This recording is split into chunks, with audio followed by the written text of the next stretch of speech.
Welcome back to Breakfast. Now, day 2 of Wimbledon got underway last night and wrapped up. And I would love to sugarcoat this, but it has been a Wimbledon for Aussies that we would like to forget. 9 started, 1 remains. The perfect man to try and sugarcoat this, make it seem like there is a positive outcome, is John Alexander, former Davis Cup champion, and now the federal member for Bennelong. He joins me now from Canberra. Good morning, John. Well, it is a great tragedy because we should be celebrating our history at Wimbledon.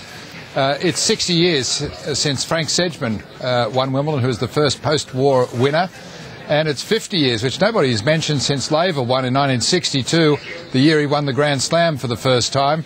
But it is the worst year since 1938, which is when Donald Budge won the Grand Slam for the very first time. Is it as bad as it seems? Obviously, Bernard and Hewitt and the other guys played last night. They all were defeated. Is this a bad sign for Aussie tennis?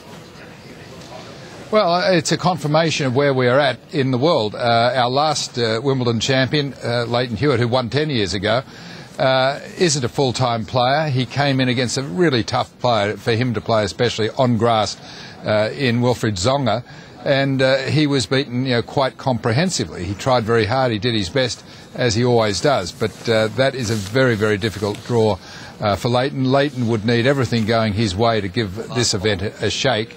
It wasn't going to be the case. No, and obviously Bernard last year, he was the fairy tale story. He was the thing that everybody was talking about at the age of 18, getting as far as he did. But was it as big a surprise to see him bow out so early? Do you think he's ready to keep going the way he did last year? Well, there's a lot of pressure on Bernard coming into Wimbledon this year because he got to the quarterfinals last year. It means he must get to the quarterfinals to maintain his ranking, otherwise it tumbles down, and it will as a result of him losing. He'd had a bit of history with Goffin. They'd played twice as juniors, and Tomic had lost both times. He didn't have a great lead-up into Wimbledon, and he did play tentatively.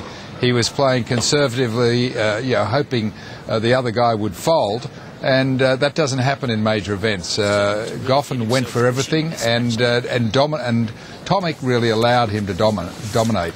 Yeah, and we just saw some footage of Bernard there having a hissy fit. That's the only way to really describe it. And, John, I just want to play you something that happened at the end of the game last night. And if you listen very carefully, I think the crowd might be sending Bernard a message.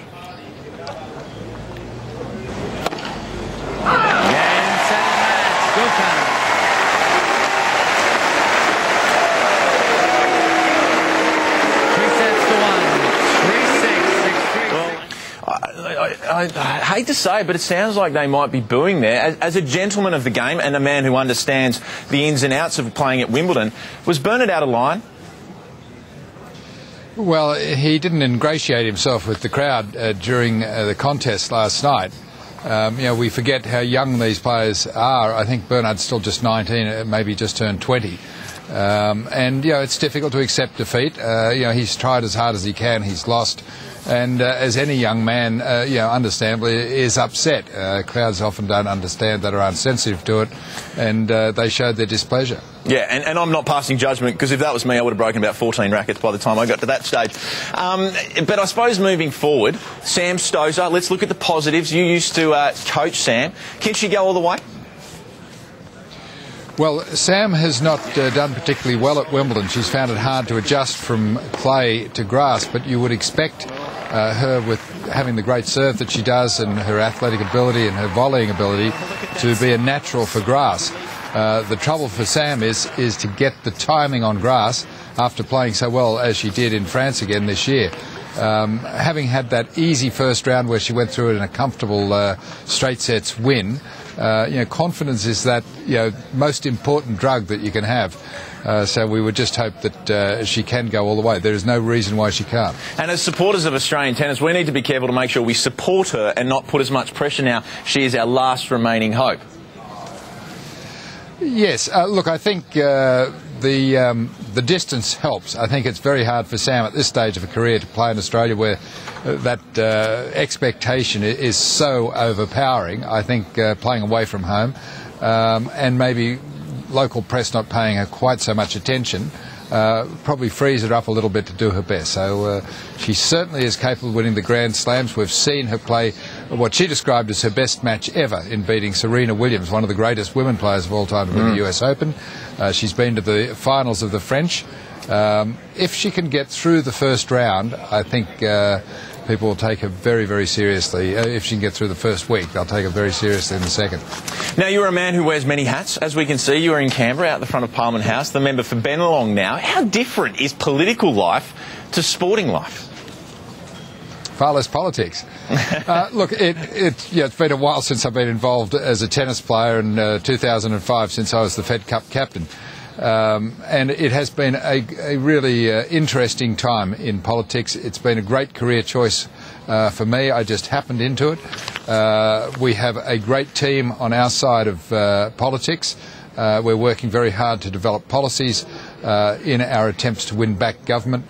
We certainly do need, desperately for the sake of Australia, to win back government, because things are not good. I think business conditions are the worst people can recall. And yesterday you stood up in Parliament and addressed them about your concerns to do with the carbon tax and small business. Coming up very shortly, we're going to have the Minister for Small Business, Brendan O'Connor, on the show. What are your thoughts about the effects of the carbon tax, and would you have something specific that you'd like to say to Brendan this morning? Well, the impact of the carbon tax is real because it's going to hit every aspect of small business, from the paddock to the plate. Even when you talk to the fishmonger, the costs are going to be compounding, because from the time the trawler fills up with diesel, a carbon tax is being applied. From the time the fish is caught, and it's got to be kept cool, it's being applied. And with economic conditions as harsh as they are, we have more than double the national average of businesses going under in the past year in Bennelong, virtually one every 2 days. To impose this crippling tax on already inflated power bills is just devastating for small business, who are struggling to keep going. Yeah, and we will see what the Minister has to say about that just before 7:30. Quickly, last question, John. Is there a tennis court at Parliament House?